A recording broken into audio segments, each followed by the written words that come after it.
Let me tell you something nobody talks about. The night before the 2022 Australian Open final, Rafael Nadal could barely walk. Not sore, not tight, barely walk. The navicular bone in his left foot, a bone that's supposed to be solid, dense, load-bearing, was fragmenting, actively crumbling inside his shoe. The medical term is a vascular necrosis. The plain English translation is, the bone is dying and it cannot be reversed. His doctors had done the only thing left to do. They burned the nerve, radiofrequency ablation, a procedure that doesn't fix the damage. It silences the signal. It tells your body to stop screaming about something that is still happening. Nadal walked onto that court the next morning without pain because his body no longer knew it was supposed to be in pain. He then played 4 sets against Daniil Medvedev, the second-ranked player in the world, 12 years younger, and physically one of the most durable men in professional tennis. Nadal won, and I don't think people fully understand what they actually watched that day.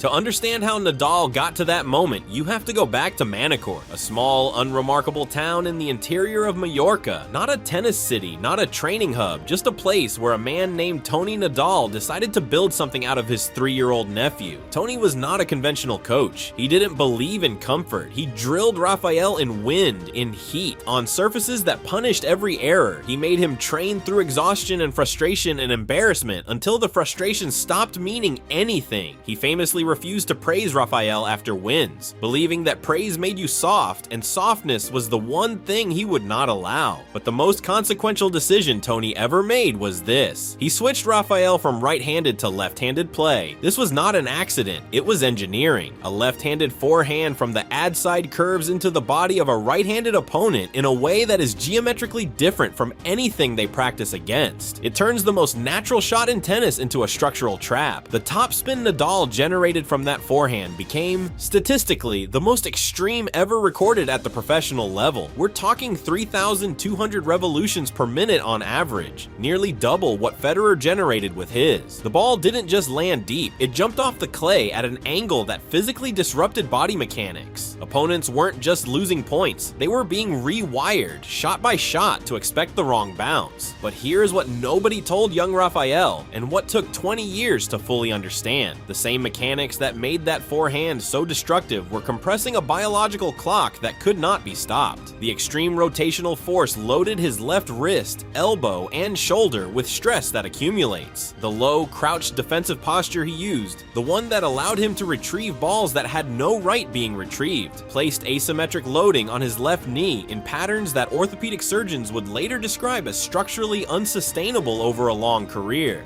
Toni built a weapon. What nobody fully accounted for was what carrying that weapon for 20 years would do to the man holding it.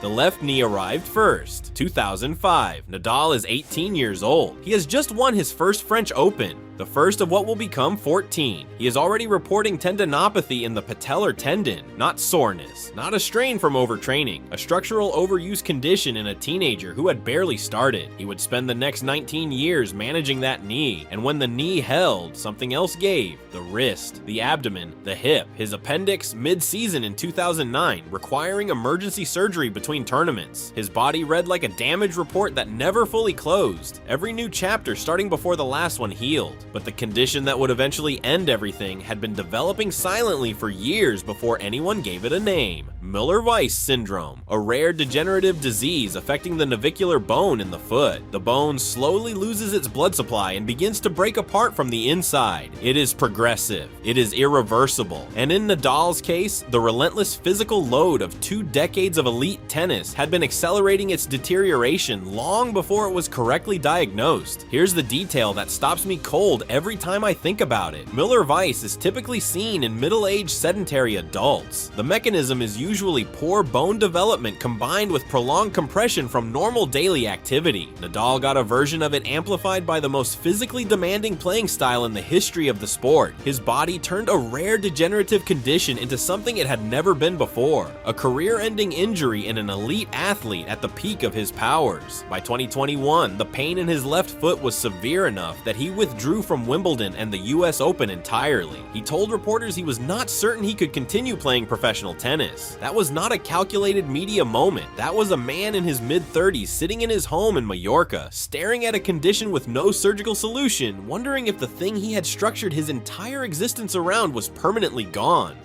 What happened next is the part that changes how you see everything that followed. The medical team developed a radiofrequency ablation protocol targeting the nerve supplying sensation to the damaged bone. The procedure did not slow the degeneration. It did not repair the tissue. It simply removed the body's most important warning system and allowed Nadal to continue loading a structure that was actively breaking down. Think about what that means. Your body's pain response exists for one reason: to stop you from destroying yourself. When you burn a nerve to suppress that signal, you're not solving the problem. You're removing the proof that the problem exists. You are, in the most literal sense, trading your future for your present. Nadal made that trade knowingly. He flew to Australia in January 2022. He played 7 matches over 14 days. He came back from a 2-set deficit in the final, something that had never been done in a Grand Slam men's final before. Against a man in the form of his life, he won his 21st Grand Slam title, alone at the top of the all-time list. And when he collapsed on the court afterward, the emotion you saw wasn't just joy. It was something more complicated than joy. It was a man who had looked directly at what was coming and decided that this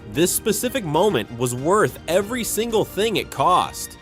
The tennis world wanted to believe the story was over, that Nadal had beaten the diagnosis, defied the prognosis, found a way, as he always found a way. He hadn't. He'd just decided to keep going anyway. He came back to Roland Garros in 2022 and won his 14th French Open title, his 22nd Grand Slam overall, a number that when you say it out loud still doesn't feel real. But watch the footage from that tournament and you see it if you know what to look for. The first step is slower. The recovery position after a wide ball is slightly off. The serve mechanics have shifted, compensating unconsciously for the accumulating damage. He's not moving worse because he's aging. He's moving differently because the blueprint has changed. 2023 was fragments. A hip flexor injury joined the list. He withdrew from Wimbledon. He missed the US Open. Each withdrawal came with the same press conference language. Listening to his body, hoping to return, not ready to give up, but you could hear something underneath it. The same athlete who had always sounded certain now sounded like a man negotiating with time, with his own tissue, with the gap between who he had always been and what his body could still physically do. The most heartbreaking comparison is this: Roger Federer, who retired in 2022, based his entire career on efficiency, the minimum physical expenditure for the maximum result. His body was preserved partly by talent, partly by design. He retired at 41, still capable of playing, choosing to stop. Nadal's style never allowed for efficiency. Every point was contested at maximum physical cost, and by the end, there was simply nothing left to spend. He retired in November 2024, Davis Cup Finals, Spain versus the Netherlands. His last match ended in a loss, and he walked off the court the same way he had walked onto every court for 22 years. Head up, shoulders back, the expression of a man who had never once required the outcome to validate the effort.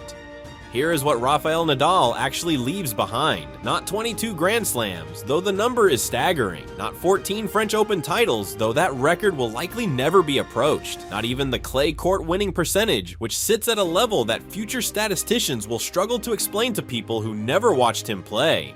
What he leaves behind is the most honest answer professional sport has ever given to a question we never ask plainly. What does it actually cost? Not in hours, not in sacrifice as a motivational abstraction, in cartilage, in bone density, in nerve endings, in the specific physical, irreversible cost of being that good, for that long, in that way. Every junior player working with a biomechanics coach today is being taught differently because of what happened to Nadal's body. The injury data from his career has directly changed how topspin mechanics are trained at the elite developmental level. His destruction is protecting the next generation. That is an unusual kind of legacy, but it is entirely consistent with who he was. He gave everything, not metaphorically, not as an inspiring tagline, down to the bone.